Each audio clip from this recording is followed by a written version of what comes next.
Sejam todos muito bem-vindos ao Pode Casar, um podcast onde a gente fala sobre o universo da festa do casamento em todas as suas esferas. Aqui nós vamos trazer convidados que estejam noivos para poder compartilhar como está sendo o processo até a festa do casamento. Vamos trazer também recém-casados para compartilhar como está sendo o processo pós-casamento e vamos trazer fornecedores para poder explicar como é que funciona os produtos e os serviços de cada um deles. E lógico, não vai faltar muita dica financeira aqui para vocês. Prazer, eu me chamo Haldney Piailino, especialista em finanças para casais, com casais que desejam ter a sua festa de casamento sem ter dor de cabeça financeira. E no episódio de hoje nós temos duas convidadas especiais, são duas advogadas, e aí vocês podem se perguntar, Haldney, o que é que tem a ver advogada e finanças dentro do ramo de casamento? Eu vou me casar, eu não vou me separar. Mas dentro do papo vocês vão poder entender um pouco mais desse motivo que eu convidei elas. E aqui nós temos as advogadas Mirela e Roberta, que são especialistas em família e patrimônio. Sejam muito bem-vindas, meninas. Obrigada. Obrigada. E um pouco de quem é vocês? Se apresente para as pessoas conhecerem quem é Roberta, quem é Mirela, o que fazem. Então explique um pouco para as pessoas poderem conhecer vocês. Eu sou Mirela Bage, advogada de Direito Família, Sucessão, que envolve aí patrimônio, imobiliário também, que envolve patrimônio, e é por isso que é bom esse seu resumo, né? Família e patrimônio. E a gente trabalha especialmente com pessoas que se separam, sim, na advocacia, mas existe a advocacia de prevenção. Então, a gente tem esse trabalho também para quem vai casar, né? E é por isso que a gente está aqui trocando a ideia. A gente já atua no mercado há bastante tempo. Eu já tenho aí quase 20 anos de estrada na advocacia. Somos especializadas realmente no direito de família e a ideia é sempre trazer conhecimento para que os nossos clientes evitem os litígios ou os conflitos familiares ou que pelo menos cheguem nos conflitos mais racionalizados. Perfeito. E eu sou Roberta Souza, também advogada especialista em família e patrimônio. Juntas nós temos o Souza Bage, né, que hoje, de fato, trabalha muito com esse universo, tanto da prevenção como do remediar conflitos, do tentar solucionar conflitos familiares. Então, nosso trabalho, de fato, é todos os dias ajudar pessoas, seja preventivamente ou a resolver os seus conflitos familiares. Perfeito. Então, para que vocês entendam, o trabalho que a gente presta aqui é um trabalho muito preventivo, que é justamente a gente reza para que não aconteça, mas que caso aconteça, a gente conseguir lidar com as informações, com os acontecimentos da melhor forma possível, de uma forma mais amigável. E se realmente tiver que acontecer, já está tudo preparado, todo mundo já está consciente da forma que vai ser feito, e aí evita mais um pouco de dor de cabeça e até também uma questão de custo financeiro, fica mais barato vocês poderem resolver isso. E aí uma pergunta para vocês, para a gente iniciar aqui o nosso bate-papo. Se eu perguntar de 10 casais, qual o regime de bens deles, vocês acham que eles conseguiriam responder qual é a deles e explicar se realmente está adequado para a vida financeira e pela vida matrimonial deles? Você acha que eles conseguiriam responder conscientemente isso? Eu acredito que não na totalidade. De 10, eu diria que 2 teriam consciência de que escolheram o regime de bens, sabendo o que é o regime de bens e, né, e o modelo exato para a sua realidade, mas os outros 8 não fariam esse raciocínio. Acho que ficaria só no entendimento de que era um regime de bens, porque no cartório, na hora de habilitar o casamento, a pessoa pergunta: "E o regime de bens, já escolheram?" Uhum. Aí os noivos se olham e dizem assim: "Como assim, né?" E a pessoa diz: "Não, se não tem escolha, é o padrão, que é o regime de comunhão parcial." Perfeito, entendi.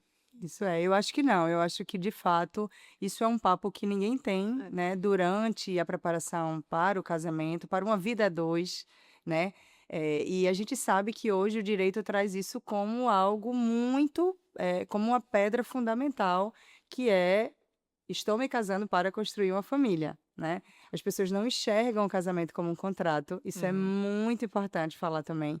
Muita gente inclusive foge do casamento, quando descobre que ele pode ter essa relação contratual, então fica ali namorando, ou enrolando, ou numa união estável, né, até entender ali como é que pode fugir, porque já consegue imaginar que vai ter aí que bater um papo sobre, responsabilidade financeira, patrimônio, né, enfim, outras coisas para além do amor, mas de fato as pessoas não conversam sobre regime de bens. E não pesquisam também, eu acho. Porque eu acho que a falta de informação, de entender um pouco mais sobre isso, porque as pessoas de fato é casar, morar junto, é aquelas coisas normais, padrões que as pessoas, onde é que a gente vai morar, qual carro eu quero ter, se a gente vai querer ter. Às vezes nem filho pergunta se vai querer ter ou não, ou quantos filhos quer ter, e acaba que realmente vai descobrindo de acordo com o processo, de acordo com a necessidade que a vida vai colocando diante da gente. Mas é realmente importante trazer esse ponto para as pessoas realmente entenderem, e quem já é casado consegue mudar o regime dele, ou não teria como mudar após casado? Teria essa opção? Sim, existe a possibilidade da mudança do regime durante o casamento. E só voltando um pouco para o que você falou, existe a dificuldade do brasileiro está no planejar, no geral. Uhum, Pouquíssimas pessoas se planejam para gastar dinheiro, né? Para usar o dinheiro. Pouca gente planeja se vai vir um filho, né? Vai ter um filho ou não. Sabe que quer. Ah, eu tenho um sonho em ser mãe, ok, eu tenho um sonho em ser pai. Mas o planejar é uma coisa muito difícil. Tanto é que ultimamente se falou muito, né? O direito trouxe aí muito fortemente o planejamento sucessório, porque planejar, né, tá para a vida e para a morte, digamos uhum, assim. sim. Mas sem entrar nesse assunto, mas trazendo essa dificuldade. Então, acho que a palavra de ordem para essa conversa de hoje é o planejamento.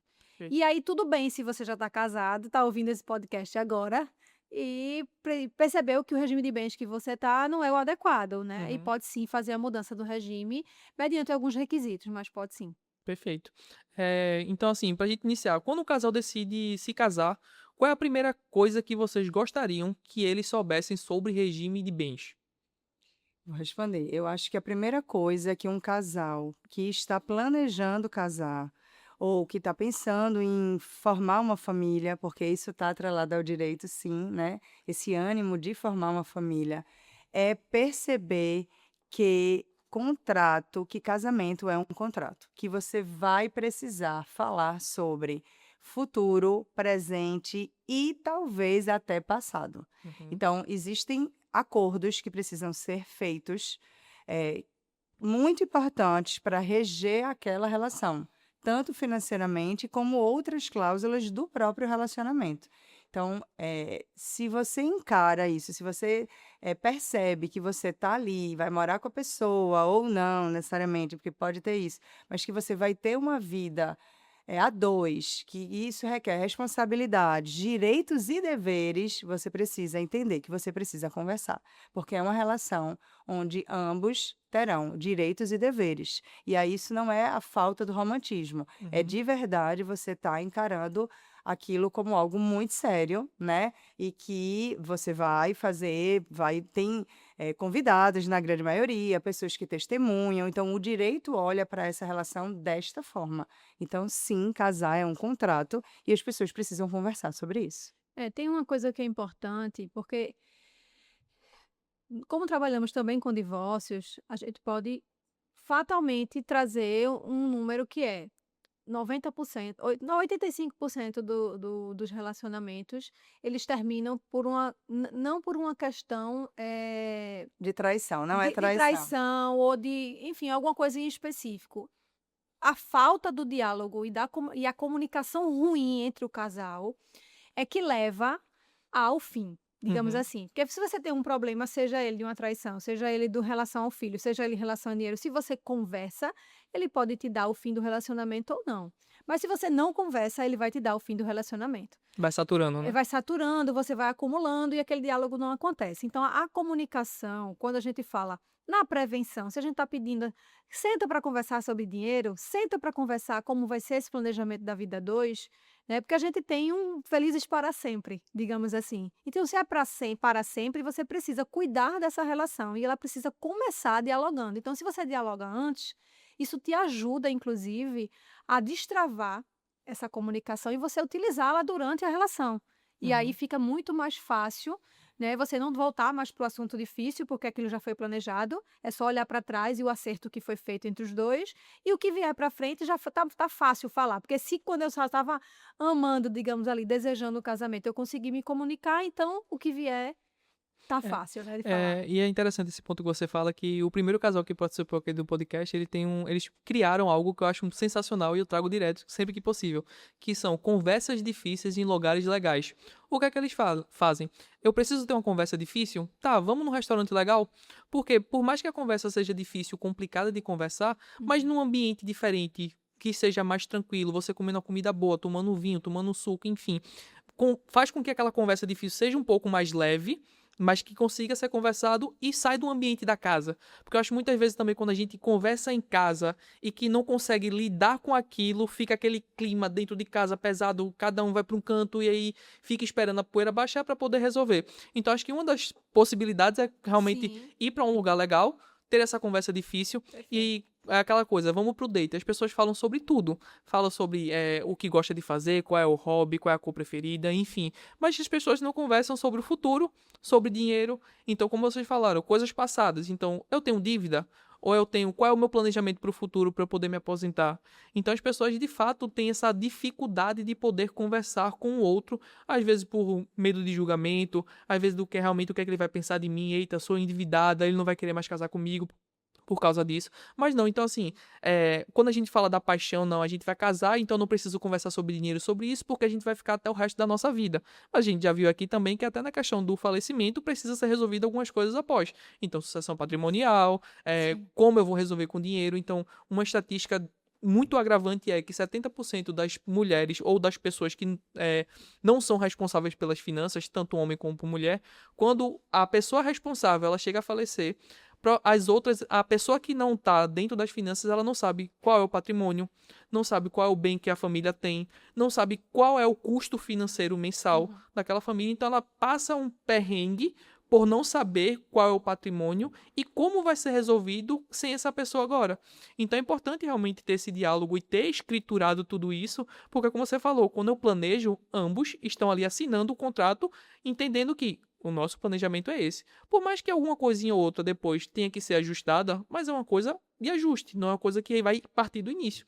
Você vai ter já meio caminho andado para poder fazer isso. Então acho que essa conversa precisa de fato acontecer para que os casais evitem essa dor de cabeça. Então realmente é preciso também estar escriturado porque a gente esquece. Então, o que foi que a gente conversou? Qual foi o combinado? Então acho que ter tudo isso dentro do contrato é imprescindível para que realmente as famílias tenham esse contato mais conversativo mesmo. E tem uma coisa muito bacana te escutando falar, que é o fato de, primeiro, como a Mirella trouxe, as pessoas não sabem como conversar, Uhum. né? Não sabem o que conversar e não sabem como reagir ou como lidar quando o outro falar. Então, ter um terceiro especialista, que é também o nosso papel, né? Quando a gente está fazendo o pacto, para mediar essa conversa. E mediador, veja, não é uma pessoa que vai ali, conversa, escuta o que você diz e traz, não. É uma pessoa que estudou, que sabe que vai entender a dinâmica daquela conversa, que vai tentar conduzir, e vai conseguir conduzir, na grande maioria das vezes, para que haja, de fato, algo efetivo, né? Que dali você possa sair com algo, que tenha um resultado. Uhum. Então, o papel do advogado especialista, mediador, fazendo um pacto, além de, né, de todo o conhecimento que ele traz, é principalmente conduzir, lidar com as emoções. Então, a gente lida muito com as emoções, né? Às vezes a pessoa não sabe dizer, então a gente consegue colocar a fala, às vezes se emociona, às vezes nunca disse, e aí a gente prepara para que aquele diálogo aconteça. E a pessoa sai, na grande maioria das vezes, muito mais aliviado ou aliviada do que com vergonha ou preocupado ou, né, com uma crise no relacionamento. Uhum.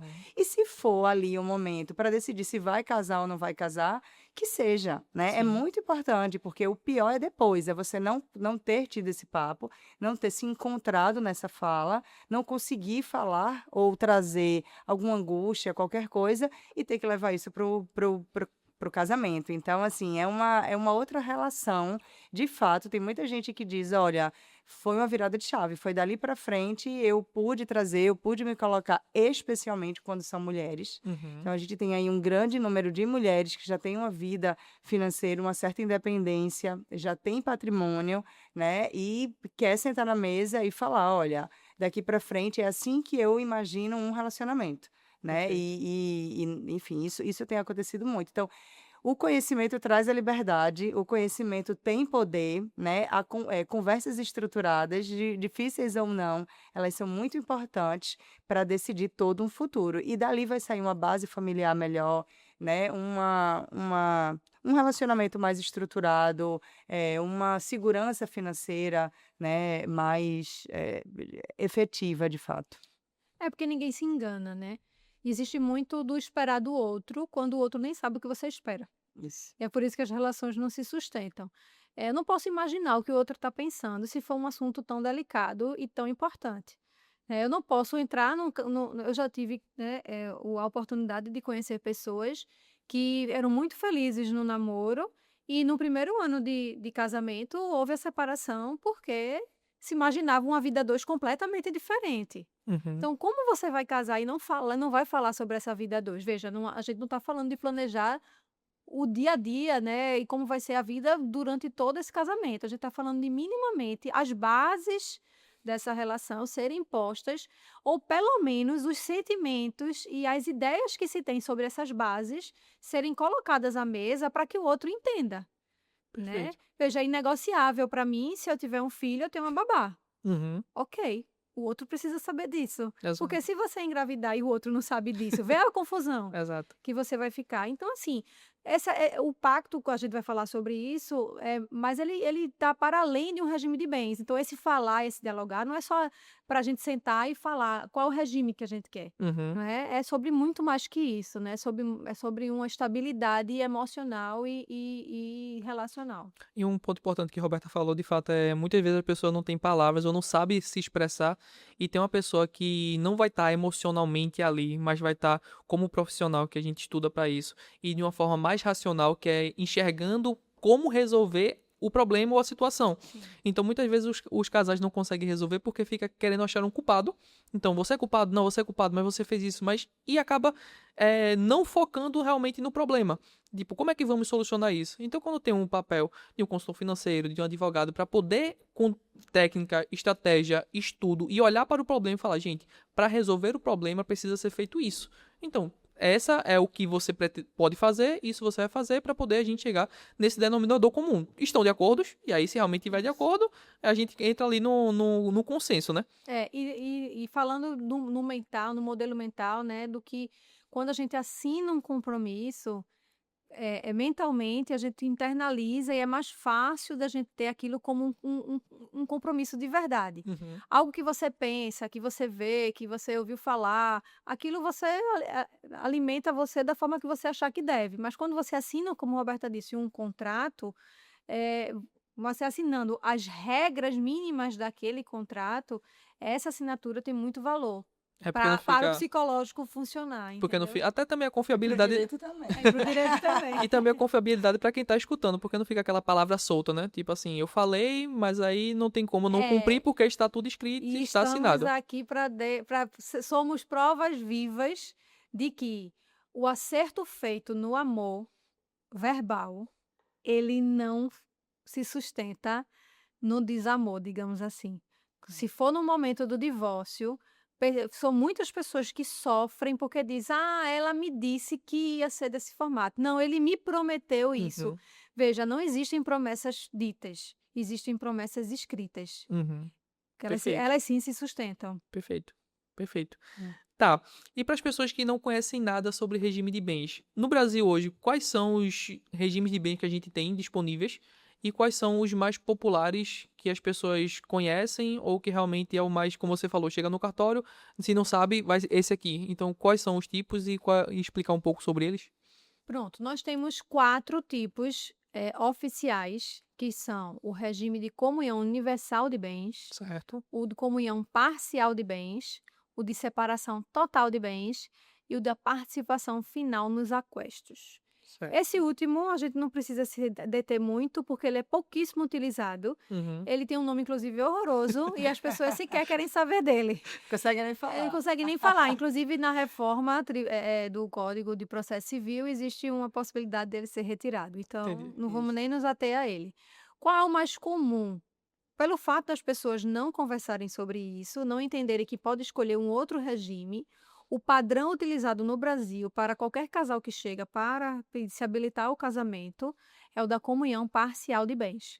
Então, se você chega no cartório, você não tem um pacto antinupcial pronto e assinado para escolher o regime, o cartório vai adotar o regime da comunhão parcial de bens, porque ele é o padrão brasileiro. Antigamente era o da universal de bens, hoje é o do parcial de bens. Tá, e o que o parcial de bens ele engloba na questão dos dois? Então, assim, a gente sabe que o que foi para trás era meu e o que é novo a gente está construindo. Então, o parcial de bens, ele engloba o que especificamente na parte do relacionamento e de bens? Tem uma regra específica para o parcial, mas regra geral, ele Uhum. é tudo que você adquirir onerosamente, ou seja, pagando. Tudo que Certo, for comprado durante o casamento é dos dois. certo. Não importa quem colocou dinheiro, Uhum. tá? Se um botou a metade, o outro botou a metade, se um colocou 100% e o outro não colocou nada, vai ser Se o deu dividido do R$ 1 e o mesmo resto jeito. foi a pessoa, mas vai ser É. dividido igual. Roberta costuma dizer que as pessoas se casam com o regime da comunhão parcial de bens. Ela vai falar melhor sobre isso. Mas eles vivem como se fosse Isso. separação de Isso. bens. Uhum. Porque eles... mas foi eu que paguei 100% do apartamento, certo? Uhum. Mas na hora de um divórcio, eventual divórcio, vai ter que pagar a metade para o outro. Qual seria um mundo ideal falando sobre comunhão parcial de bens? Casou, no outro dia, abre uma conta em conjunto, bota tudo que tem lá, né? Seu salário, digamos assim, vê como assusta que eu vou dizer. Bota tudo que tem lá para que ambos possam administrar. Eu ganho 10 mil, você ganha 30. Ok. Temos uma realidade de 40 e toda a nossa vida vai ser baseada em 40, porque é exatamente isso. Seria o mundo ideal, né? E dali sairiam os pagamentos, a sobrevivência, tudo, né? De ambos, da família, digamos assim. Isso acontece? Não. As pessoas casam, cada um tem o seu salário, ninguém conversa sobre isso, na grande maioria, e aí se vive como da separação total de bens. Que aí, respondendo, quando você se casa em um regime de separação total, o que é seu, o que é meu. Uhum. Então, nós podemos partilhar, somos casados e o nosso sonho é construir uma casa, não tem problema. Você contribui com um percentual, eu contribuo com um percentual, pode até ser 50-50, mas quando a gente for registrar essa casa, enfim, né, for de fato formalizar isso, no papel vai ficar o quanto eu contribuí, o quanto você contribuiu. Nós seremos condôminos, nós seremos sócios, digamos assim, né? Então, veja, eu posso nesse momento, eu não posso. Então, pode ser que você esteja casado num regime de separação total, tenha um carro, o carro seja da família e o carro seja mais de um do que do outro. Não tem problema, Uhum. né? E é assim que as pessoas vivem na grande maioria. Então, o que acontece é que elas se casam em comunhão parcial e ficam com a ilusão, né? A vida vai mudando. Mirella tem uma frase que é maravilhosa. Não é que seu relacionamento foi ficando ruim, é que as pessoas não são as mesmas no início do relacionamento, no meio e no final. As coisas vão acontecendo, a vida é dinâmica. Uhum. Então, tem gente que fica doente, tem gente que fica mais rico, tem gente que fica mais pobre, tem gente que fica... Enfim, tem uma outra percepção, né? Que antes era o workaholic, e aí vai vendo que não faz sentido e quer dar uma parada. Tem muitas mulheres que depois dos filhos repensam as carreiras, né? Uhum. Então a vida é cíclica. Então tem muita gente que diz, olha, e aí não é traição, veja, eu me casei com ela e ela trabalhava, era super workaholic, tinha a vida dela, tinha o salário, comprava, teve o filho, parou. Tá tudo nas minhas costas. E aí fica dizendo que eu não dou mais atenção à família, e agora eu não consigo, e a contribuição dela. Pois é, mas vocês são casados em um parcial de bens. Conversaram sobre isso antes. Isso poderia acontecer. Na cabeça dela eu estou segura, estou confortável, porque o meu regime abarca, tá tudo bem. Uhum. Ganhávamos 20, agora ganhamos 10, e eu consigo me adaptar aos 10, mas eu estou muito feliz na maternidade. Ele continua olhando para o peso dos 20.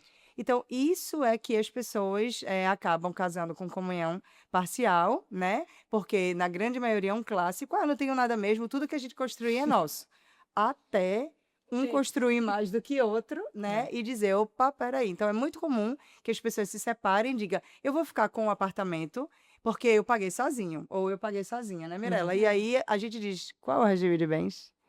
Aí, não, então não interfere se você deu mais, deu menos, enfim. Teve doação, a gente faz algumas perguntas técnicas, Sim. mas é isso. E aí as pessoas se decepcionam. Não, é engraçado que realmente quando eu começo a consultoria com um casal, aí geralmente tá na fase do noivado, é realmente separado, e aí eu dou a sugestão de realmente unificar as contas. E aí, assim, é uma coisa que eu prego muito e que eu falo, gente, não faz sentido. Vocês vão compartilhar casa, vocês vão compartilhar sonhos, vocês vão compartilhar bens, vou até um pouco mais além, compartilhar os corpos, aí quando chega na parte financeira faz, não, eu quero ter a minha intimidade. Cara, não faz sentido se a gente for olhar no pé da letra.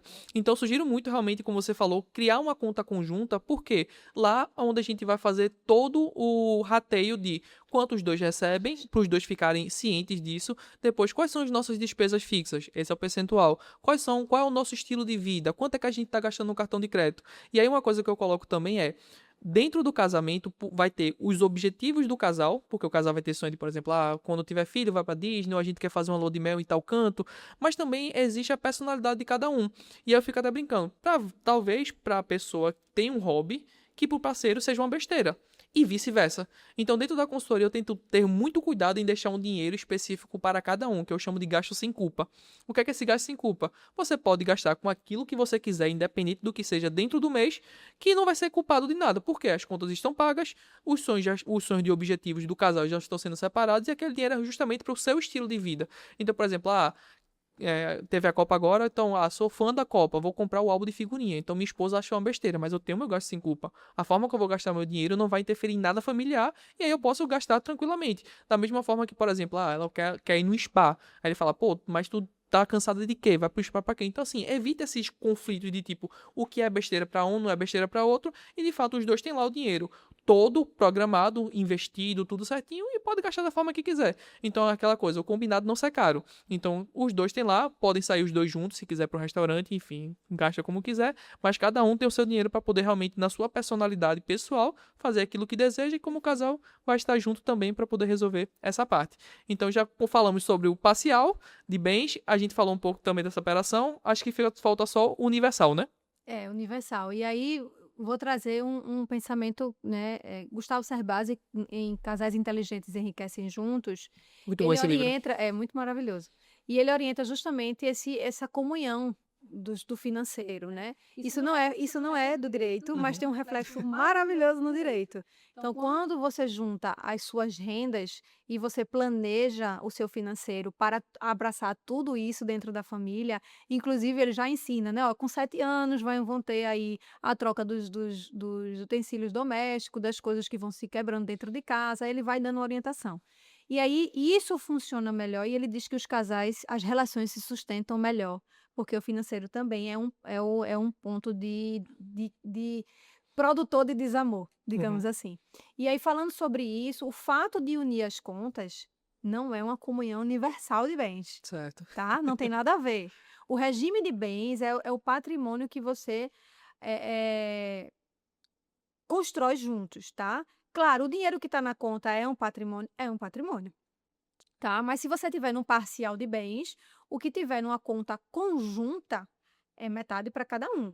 O que tiver numa conta individual é seu, mas na hora de uma eventual separação, é do outro também, na Uhum. parcial, tá? Certo. Na comunhão universal, aí é porque é o antes, é o depois, é o durante, não se importa se foi comprado, se foi recebido em doação, se é uma dívida, a que título foi essa dívida, não importa. Uhum. É comunhão, é tudo. Como na comunhão parcial, é importante dizer, não é toda dívida que entra na comunhão, porque a gente está falando do que constrói, né? Mas o que a gente de repente conquista de dívidas. Hum. As dívidas, elas não são partilháveis automaticamente, Certo. tá? Se elas foram construídas durante o relacionamento, elas só serão partilháveis se aquela dívida foi adquirida Isso. em benefício da família. Do Entendi. casamento, Ah, da família. peguei o empréstimo para poder comprar uma casa, peguei o empréstimo para viajar. pagar um cartão de crédito, porque nesse cartão eu faço a feira, então, se for revertido para a família, a gente está falando uma dívida conjunta, Isso. tá? Mas se ela não for, e precisa ser provada que seja, não será partilhada, tá? Então, assim, no universal a gente tem, tô indo com tudo ou com nada, mas tudo é nosso. Entendi. Como você disse, é meu, é teu, não tem isso, a gente compartilha tudo, vamos compartilhar isso daqui. Se eu quiser comprar o céu, o outro tem que ir junto comigo para isso acontecer. No parcial, o que é antes fica ali preservado, inclusive no pacto antinupcial.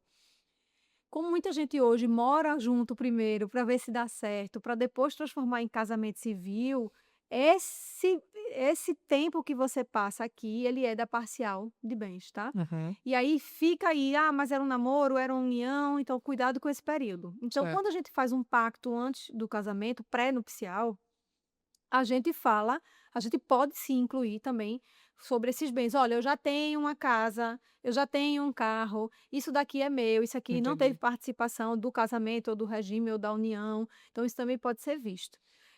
Então a gente tem essa diferença peculiar nesses 2 regimes. Perfeito. E assim, foi um ponto muito importante você falar sobre essa questão de adquirir dívidas e ficar. Então, saindo só um pouquinho dessa área e indo para uma parte de contábil, também é importante para quem, por exemplo, uma pessoa trabalha como CLT e a outra empreende.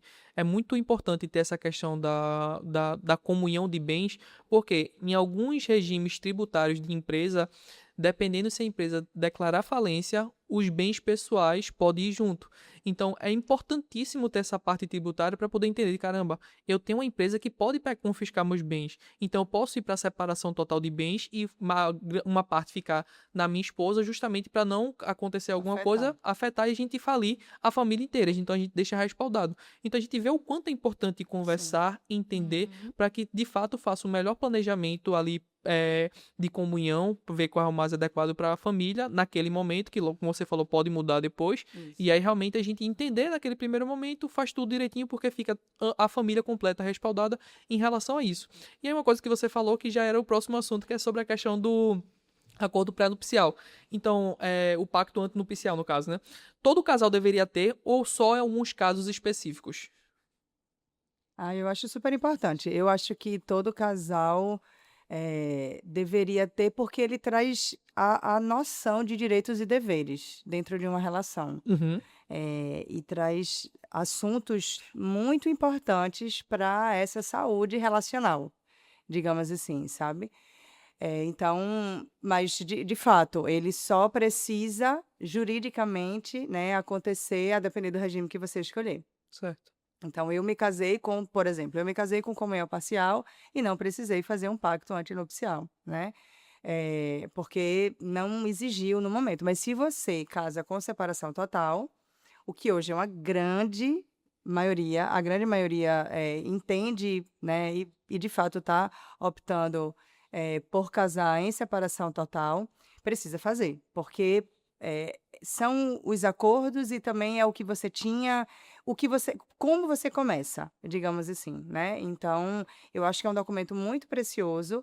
A elaboração dele, feita por uma especialista, o tipo de conversa, você ter alguém que possa primeiro conversar com você, depois conversar com a outra pessoa com a qual você está se unindo e depois fazer essa conversa mediada juntos, trazer noção de coisas que, né, talvez até ambos não teriam essa conversa, ou puxar a conversa de um, é muito rico, é um processo muito rico, muito inteligente. Sim. Existem algumas pessoas que, inclusive, vão certas de que vão casar com separação total, fazem o pacto, têm esse momento pré-nupcial, digamos assim, e depois optam, conversam finalmente e optam por comunhão parcial. Então, existem muitas nuances e eu acho que ele é muito precioso.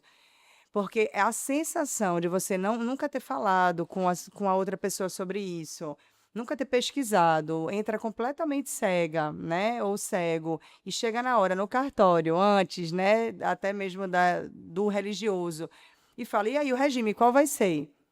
A pessoa fica. E aí, tem até piadinha antes. Eu quero. Existem muitos casais que ficam, por mim, separação total. Aí o outro, mas eu não tenho nada, meu Deus, mas eu não quero nada seu. Aí, veja, já fica ali.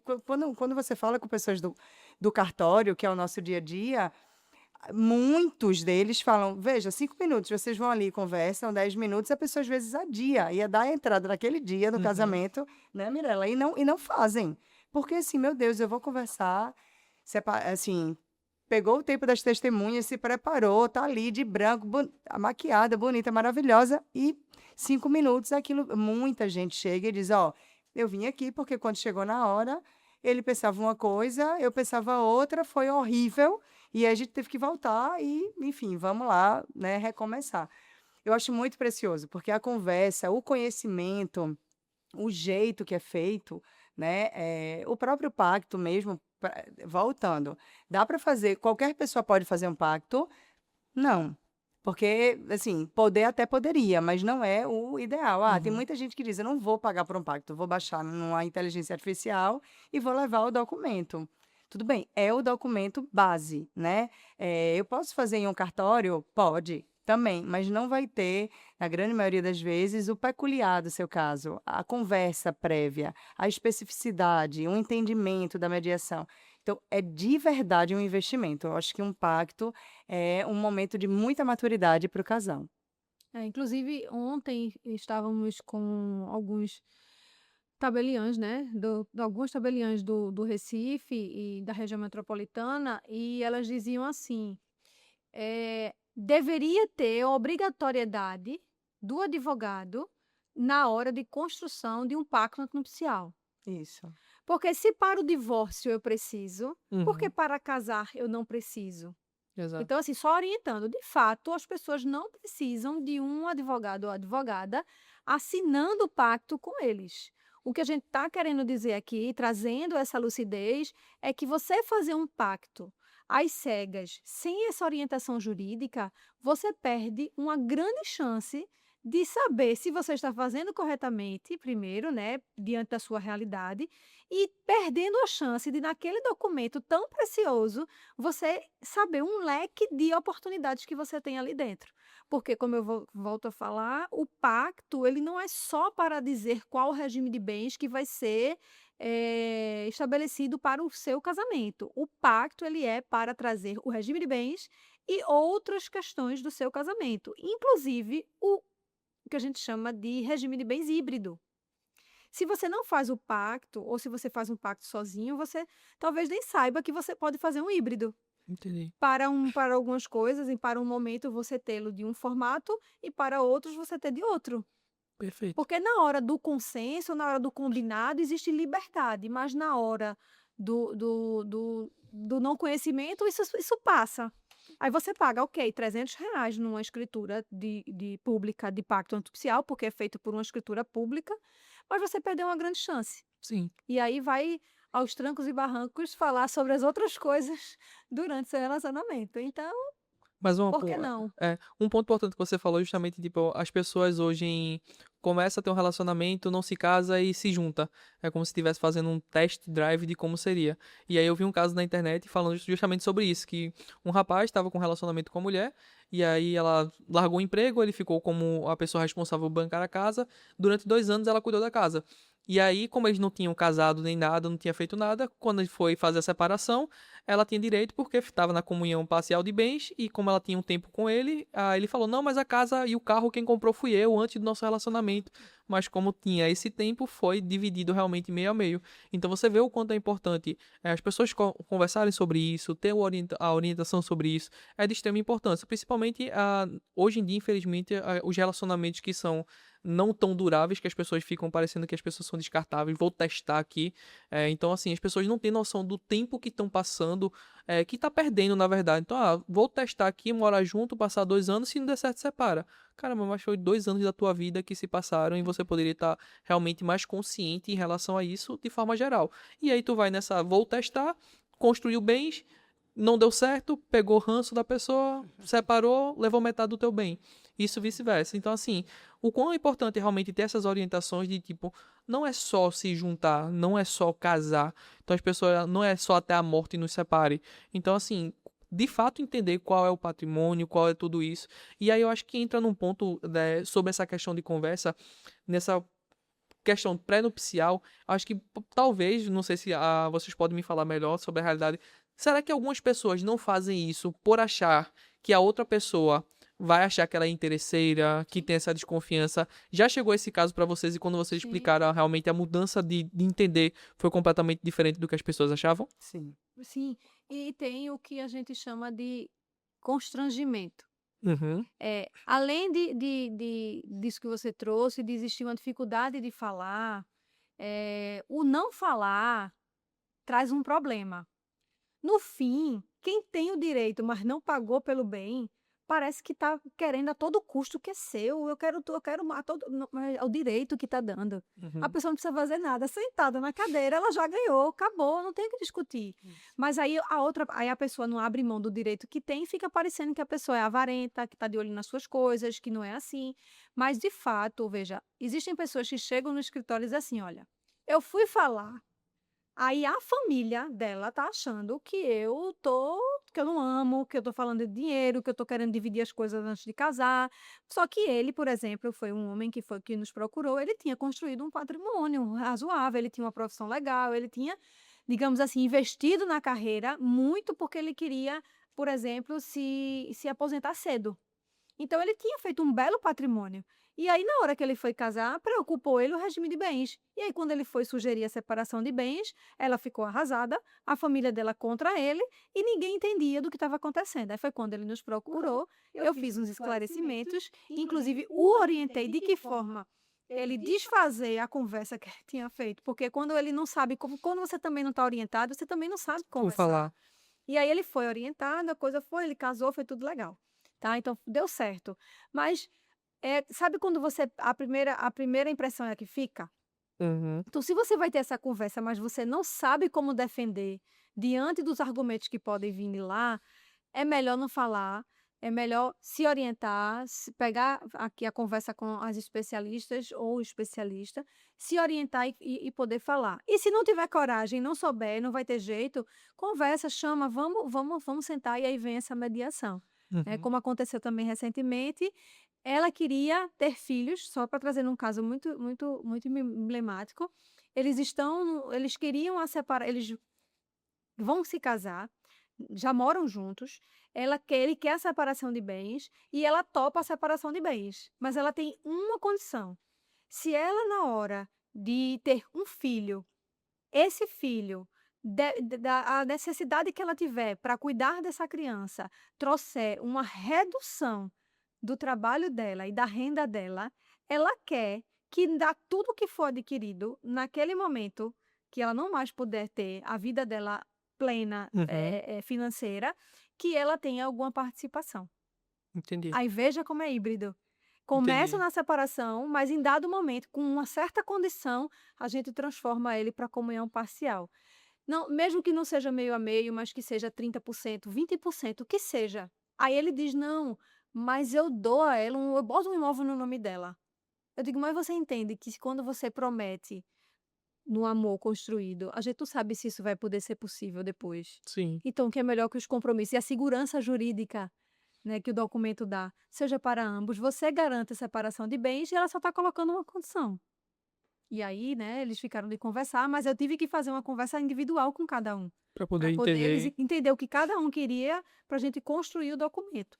Perfeito. Porque quando a gente fala, sobre isso também, a gente traz um pouco dessa realidade, e aí não só falando de separação, né, como você disse, ninguém casa querendo se separar, e tudo bem se separar, porque é sempre um Sim. recomeço, né, nós que trabalhamos todos os dias com isso, a gente consegue ver como as pessoas, se reconstroem, né, recomeçam belíssimamente, às vezes, depois, na grande maioria das vezes, viu, depois de uma separação, porque a vida é isso, né, é momentânea, cíclica.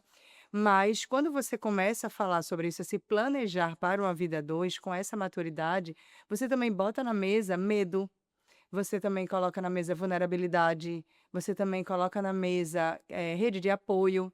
Então tem muita gente que casa com pessoas que têm rede de apoio, que têm famílias que têm grana, né, que têm famílias que conseguem chegar junto caso, precise comprar um primeiro imóvel ou cuidar dos filhos ou qualquer coisa. E tem gente que não tem nada, né, que veio de uma jornada sozinha, né, que como é esse caso, talvez desse cliente, homem, que falou: "Meu Deus, eu entendi que eu não tenho ninguém por mim, que eu vou precisar que isso seja feito assim", e que a pessoa às vezes até tem medo de que outra pessoa dependa dela. Então Uhum. algumas pessoas chegam lá no escritório e dizem: "Veja, eu tenho medo da pessoa de ser alguém que, tenha que sustentar uma outra pessoa, porque eu nunca tive isso, né, eu sempre fui sozinho ou sozinha". Então, você começa a ter papo adulto, né, ó, veja, como é que eu estou entrando, emocionalmente e projetando essa relação. Não quero ninguém dependendo de mim. A pessoa você casou com a pessoa que trabalha, que é capaz, que tudo, que você admira inclusive por ela ser assim, né, e chega na hora algumas pessoas sim, ficam dependendo da outra, porque tem um regime que a acolhe. Tem muita gente que escolhe alguém para ser porto seguro e tá tudo bem, mas isso precisa ser dito, isso precisa ser falado, combinado, Uhum. né. Então quando você tem a oportunidade de conversar, veja, Caminhei muito tempo aqui, tá muito difícil e daqui para frente eu quero de fato, ter uma pessoa que construa junto comigo. Então se eu plantei 50, agora eu boto 50 e vira 100 mais rapidamente, ok, né. E tem gente que tem: "Ó, eu não tenho emocional para ter alguém que de fato, tudo que eu construí lá na frente eu tenho que dividir, porque enfim, eu não vou parar". Então as conversas são importantes, não para que as pessoas se separem, não é sobre isso. É para que as pessoas construam uniões e relações mais sólidas. Eu acho que essa é a grande sacada. Mas evitam separações. Mas evita as separações, A isso. gente não casa pensando em separar, mas é sempre uma possibilidade quando você Isso, tem uma relação, e essa conversa anterior, ela previne conflitos que terminam em separação. isso. Perfeito. Isso é importante. Entendi. Eu vou fazer algumas afirmações aqui e eu quero que vocês digam se é verdade ou é mito. Vamos lá. Afirmação 1. Casou, metade de tudo passa a ser do outro. Mito. Por causa da Por causa separação. do regime. Perfeito. Se eu Depende, né? comprei um imóvel antes do casamento, meu cônjuge automaticamente passa a ter direito a ele? Depende. A gente, inclusive, tem um vídeo maravilhoso falando sobre isso.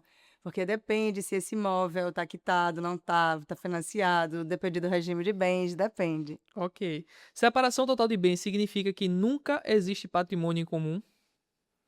Separação total de bens significa que É porque nunca tudo existe depende. patrimônio. Tudo tem um ponto Tudo específico, depois né? tem um ponto específico, porque pode haver uma copropriedade, né? Eu posso comprar em conjunto com a pessoa, mas se for pela simples compra, Tá. verdade, nunca será. Quem escolhe comunhão parcial não precisa se preocupar com o pacto antinupcial? Verdade. Verdade. Depois que casou, não tem mais como mudar o regime de bens? Mito. Falar sobre divisão de patrimônio antes do casamento é falta de confiança? Mito!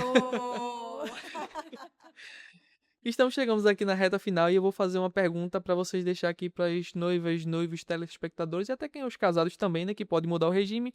Se você pudesse deixar uma mensagem para um casal que está planejando o casamento hoje, qual seria o conselho de vocês sobre amor, patrimônio e planejamento? Tenha medo não. O medo de falar sobre planejamento, sobre patrimônio, sobre dinheiro e sobre o que te dá segurança numa relação, porque a gente vai falar sobre isso também num pacto, se você quiser. O medo é muito mais fácil de lidar antes de casar do que aquele que você vai sentir para falar sobre isso estando casado. Isso.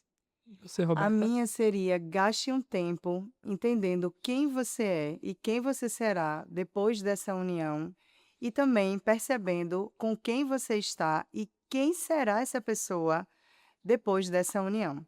É muito importante que as pessoas olhem para as suas realidades, sabendo quem são, como entram nessa relação e o que vão encontrar.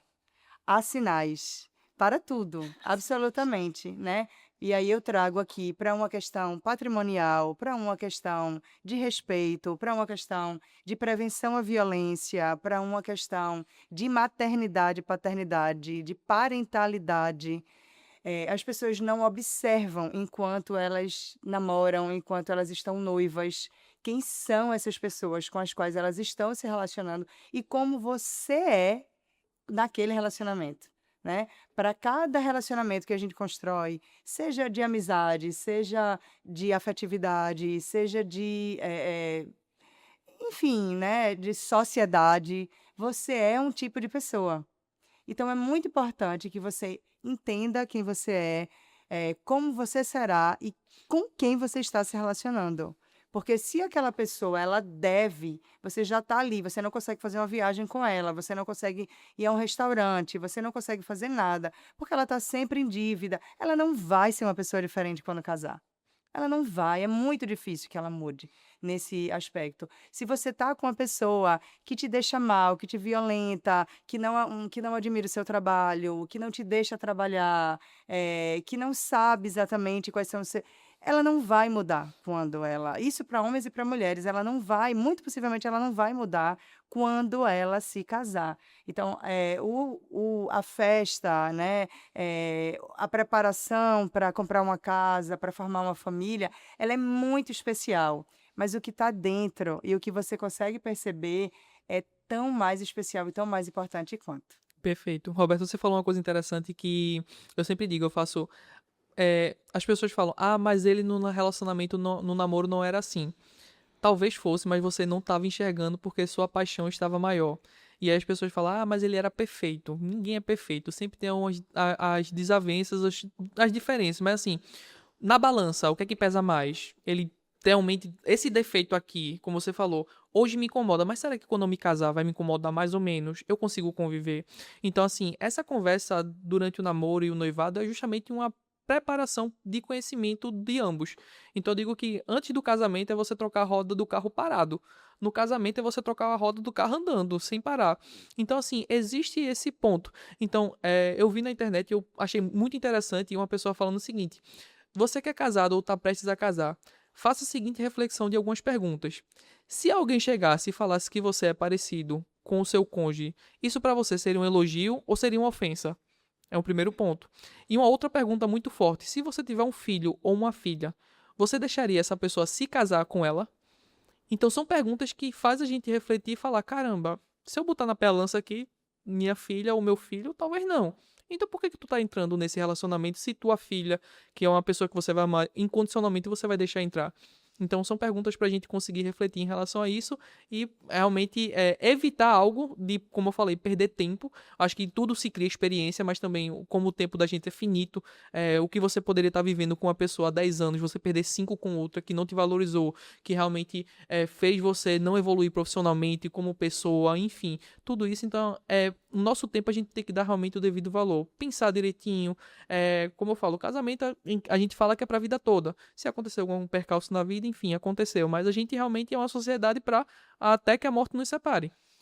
Existe uma diferença, né? Quando namora,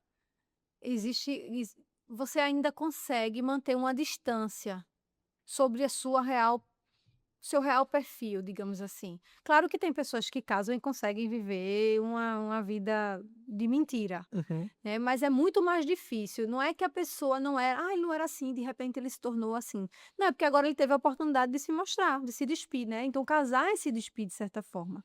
Então, quando você casa aqui, você quer continuar tendo uma vida individual, já começou errado. Não vai dar certo o casamento, já percebe ali. Então, tem várias coisas. Quando a Roberta diz que há sinais, porque há sinais. Veja, uhum. não é para ninguém aqui ficar com a pulga atrás da orelha agora procurando É, sinais.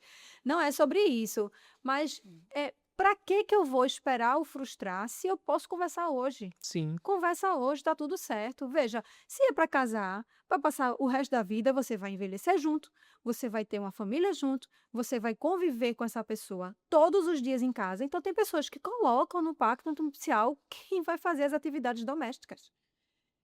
Veja, a divisão de atividade doméstica pode colocar num pacto. Então, não preciso estar discutindo ou ficando chateada porque eu saí de casa e os pratos estavam na pia e a outra pessoa não lavou. Mas a Uhum, expectativa era minha, e ele não disse que ia lavar. exato. Entende como é? Então, assim, vamos tentar desmistificar essa ideia de que falar da relação como ela Isso, é um problema. Não pode ser um problema. sim. Ela vira um problema quando não é conversada e você não vai ter jeito para dizer. A pessoa, conheço pessoas que dizem, não, ele está esperando eu fazer a comida dele, mas eu não vou fazer, eu não faço. E ele estava esperando mesmo, ele tinha expectativa que a pessoa que ela fosse um pouco mais leve, mais, né, submissa, talvez, naquela ideia ali que a gente tem cultural, e ela Uhum, não é. Pessoa completamente independente. Havia sinais, ele que não percebeu, É, né? E ela não perfeito. precisava dizer, mas se tivessem sentado para conversar sobre expectativas, talvez isso não tivesse acontecido. E aí, só para fechar mesmo, tô assim, pensando, né, no Pode Casar, no nome do podcast, que é maravilhoso. É, eu acho que não é sobre separar, voltando aqui, né? Só para a gente fechar, mas pode casar com alguém que é endividado, que tem o perfil de endividamento? Pode, desde que você saiba escolher, você já sabe que a pessoa é assim, Sim. saiba escolher o regime de bens. Então, uma separação total, como você trouxe, é muito adequado porque você não vai precisar ficar. Veja, terão reflexos no relacionamento, claro, porque é construção, independente do regime. Mas você já se sente um pouco mais protegido e aquela pessoa já disse isso. Outra coisa que aparece muito é: pode casar com alguém que está estudando para concurso? Isso é uma realidade muito grande, né? Até quando a pessoa estuda para concurso? E depois que estuda muito tempo, estuda 10 anos, 5 anos, e aí passa, é justo a pessoa casar com separação total, 5 anos a pessoa amarga ali, passou, e aí depois ganhou uma bolada, e aí começa a construir patrimônio sozinho, ou que está no início de uma faculdade de medicina. Como é? Por isso é que conversar é importante. E o direito é o reflexo da sociedade. Ele foi feito, ele é atualizado, especialmente o direito de família e sucessão, o tempo todo para que a sociedade seja o reflexo do que ele assegura, do que ele protege, né? E do que ele vai lidar. Então, a gente tem a evolução feminina, né? De não poder trabalhar, de não poder casar com qualquer regime, de poder ou não poder ter filhos, e hoje, como está a mulher no mercado de trabalho, né? Das relações parentais dos homens, né? Das situações de trabalho. Então, às vezes, a pessoa trabalha viajando ou é híbrido. Então, a vida muda muito, o direito também, né? E aí o advogado, ele tá para estudar e para ajudar as pessoas a se protegerem, a se precaverem diante dessa mudança e de toda essa jornada cíclica que é a vida. Perfeito, chave de ouro, fechamento aqui agora. Gente, muito obrigado pela presença de vocês. Foi um bate-papo incrível, aprendi muito, muito obrigado. Para as pessoas que querem seguir você nas redes sociais, como é o arroba de vocês, e muito obrigado pela presença. Gratidão pela presença, foi uma honra participar. O nosso Instagram é o @Souza com S, Abage, ABAGE. Perfeito. Isso, é isso. Obrigada pela participação. Espero que a gente tenha ajudado muitos casais e, de fato, ter contribuído aí com todo o conhecimento e o nosso dia a dia, né? Que é isso. Foi incrível, foi um prazer. Então, para você que ficou até aqui nesse episódio, muito obrigado pela sua presença. Não esquece de seguir o canal, de deixar sua curtida, de deixar o comentário. Se você não está noiva, mas conhece alguém, encaminha para ela. E lembre-se, amor não paga boleto. Até o próximo episódio.